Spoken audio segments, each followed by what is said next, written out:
Shalom,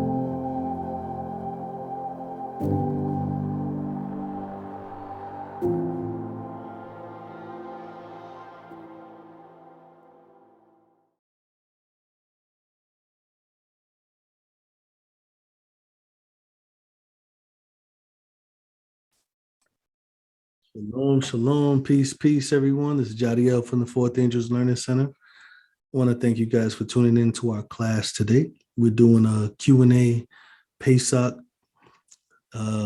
series, I guess. Go check out the other ones, the other videos. I pray that they bring clarity on certain things that's been all over the place, all over the internet, teachings all over during this feast season, just so we could get clarity and get back to the real meat of what this time is for and what we're supposed to be understanding. So today's question on Pesach is the bread during the Messiah's meal.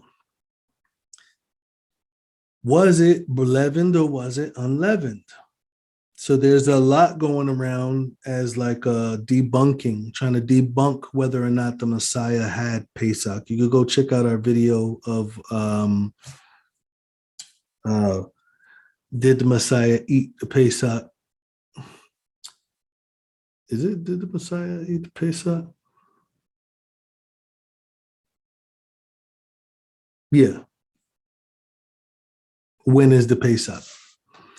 So there's going to be a video of called "When is the Pesach?" Is going to be including questions like that, and we're going to just name it. You'll see it. So this question is going to be about the bread of his meal. Was it unleavened? And because many people say it was not leavened, therefore it could not be the Pesach, regardless of all the Pesachs mentioned throughout those verses. It can't be the Pesach because they didn't have unleavened bread. Well, let's go check out some Greek words to see if this is actually a correct assumption. Now, what is correct is that there is a Greek word for unleavened bread. That is true. And many times languages have specific words and general words. Words that can apply to one thing or words that can apply to multiple, right? So we have this word here. Now, this is Luke chapter 22, verse 1. It says, now the feast of unleavened bread drew nigh, which is called the Pesach. This word unleavened bread is the Greek word adzumos, which means unleavened, uncorrupted. I think it's a combination of zume, which means to ferment or leaven, and the word alpha, which means first. I'm not sure that makes unleavened, but I guess in Greek it does. So adzumos is the word that's mentioned here. So let's look at a verse, right? In verse 7, it says, and the day came, the day of unleavened bread, when the Passover must be killed. That word is adzumos, unleavened the bread. Now the verse in question is verse 19, because remember, this is when he gave the Master's Supper. And he says here in verse 19, and he took the bread, and that word is artos. We're going to make this big a little bit. Artos. It says bread as raised or a loaf. And then it says shoe here. Why does it say shoe bread here? Why does it say shoe bread? What is the shoe bread? Well, the shoe bread is actually bread that was in a basket that was placed before Yah in the temple. So we're going to look at this. This word artos is bread, particularly meaning raised. It doesn't mean it's definitely raised, but it's a general term for bread. And it's particularly referring to raised bread, but the emphasis here is bread. This word here, G142, it means to lift, to take up away or away, to take up or to take away, to raise, to suspend, or suspense. Here, our word artos is translated as bread. So this is what people are saying. Because he took unleavened or leavened bread, it could not be the feast of unleavened bread, even though it says here earlier, then came the day of unleavened bread. So what's happening is people are changing words in order for it to make it not unleavened bread, changing these words up so that way it can fit that this was not the feast of unleavened bread or the first day of unleavened bread. So we had azumos, which is in verse 7, referring to the word unleavened. And then we have artos in verse 19, referring to the word bread. So let's look at a few more instances which this word artos, which is the word in question, used in the scripture. Let's go to Matthew chapter 12. Now, Matthew chapter 12, this is when Messiah was walking through the field and he plucked the grains of wheat on the Shabbat.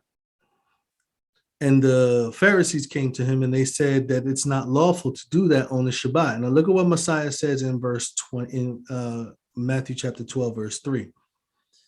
It says, have you not read what David did when he was hungry and they that were with him, and how he entered into the house of Elohim and did eat the showbread? And that word is artos, is actually the setting forth of showbread, or the presence, the bread of presence. The Hebrew equivalent to this prothesis, the Greek word prothesis, which means presence, the Hebrew equivalent is panim. We're going to look at that in a second. It says, which was not lawful for him to eat, neither for them which were with him, but only for the priests. That word showbread is G740, artos. Artos.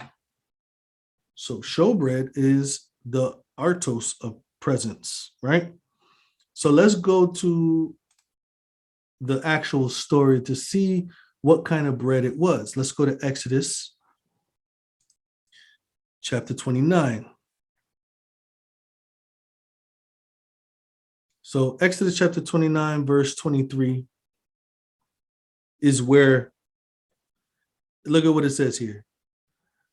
One loaf of bread. This was the sacrifice. Let's look at verse 22 first. It says, also, you shall take of the ram the fat of the rump, the fat covered in the inward parts, and the caul above the liver, and the 2 kidneys, and the fat that is upon them in the right shoulder, for it is a ram of consecration. And 1 loaf of bread, 1 cake of oiled bread, and 1 wafer out of the basket of unleavened bread that was before Yah. Now, what basket of unleavened bread was before Yah? It says, and you shall put all the hands of Aaron and the hands of his sons, and shall wave them and wave the offering before Yah. So it says here, before. What word is that? That word before is panim. Panim, which means before. In front of is usually translated as before throughout scripture, as well as in his sight, in front of his face, right? So in front of, this is what it's talking about. The bread that was in front of Yah, right? So what bread was in front of Yah? What bread was supposed to be made in front of Yah?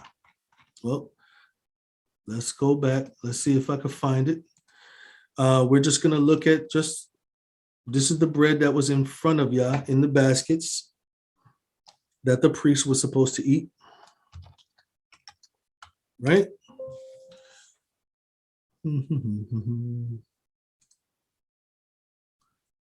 Exodus 25. Let's see if I can share my screen.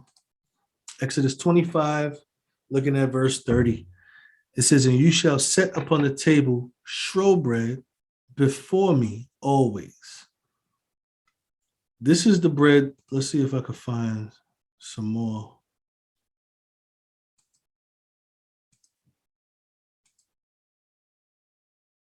Okay.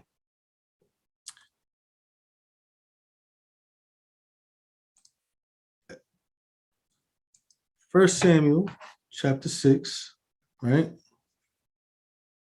21, verse 6. But we're going to start from, verse 14. It says, and the priest answered David and said, there's no common bread under my hand, but there is the set apart bread. If the young men have kept themselves from at least from women, David answered the priest and said to him, of a truth, women have we been kept from us these 3 days since I came out, and the vessels of the young men are holy, and the bread is in the manner common. Yea, though it were set apart this day in the vessels. So the priest gave him hallowed bread, for there was no bread there but the showbread that was taken from before Yah, to put hot bread in the day when it was taken away. So they took away the showbread and put fresh showbread in front of Yah. So in Matthew 12, it called it artos. Here, the bread before Yah, according to scripture, is referred to as unleavened bread in Exodus 19. Let's go back there. Exodus 29, verse 23. It says, the unleavened bread that was before Yah. So the showbread is unleavened, but the Greek word used for the showbread was artos. So artos, which is just a general word for bread, could mean raised, could mean not, was used to refer to unleavened bread in Matthew chapter 12, verse 3 and 4. So the idea that because they used the word artos in Luke 25, that the whole scene was something other than Pesach or the Feast of Unleavened Bread, even though it says it was unleavened bread. Unfortunately, it's bringing a lot of additions into the scripture, and it's bringing a lot of confusion as to what Messiah was doing. Not only does it help force the idea that Messiah had to die on the 14th, but it also distorts what was going on in those verses in the book of Luke and in Matthew and Mark as well. As far as John is concerned, John chapter 18, verse 28, go check out the video breaking that down about what the chief priest was actually preparing for. And this should bring more clarity to understanding what was going on around the Pesach. Now, we use Torah to prove the New Testament. We do not use the New Testament to prove Torah. We have to understand this. If we do not understand this, we're going to be caught diving into some false doctrines, changing up scriptures in order to fit our belief. We're going to be doing a lot of gymnastics instead of just reading the scripture and allowing the scripture to tell us what to believe. This is very important for us to understand. So artos is a general term for any kind of bread. It is used for leavened bread. And we see in Matthew chapter 12, it is also used for unleavened bread as it referred to the showbread. So it does not take away for the fact that Messiah kept the Pesach on the first day of unleavened bread. So if there's any other questions, please feel free to send those questions this way. We'll be happy to respond with a video. And I want to thank you guys for tuning in and joining us. And I hope you guys are blessed. Shalom.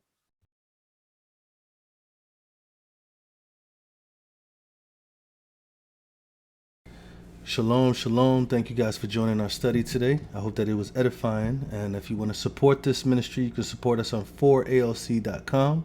And don't forget to subscribe to this YouTube page. Click the like button and the notification bell.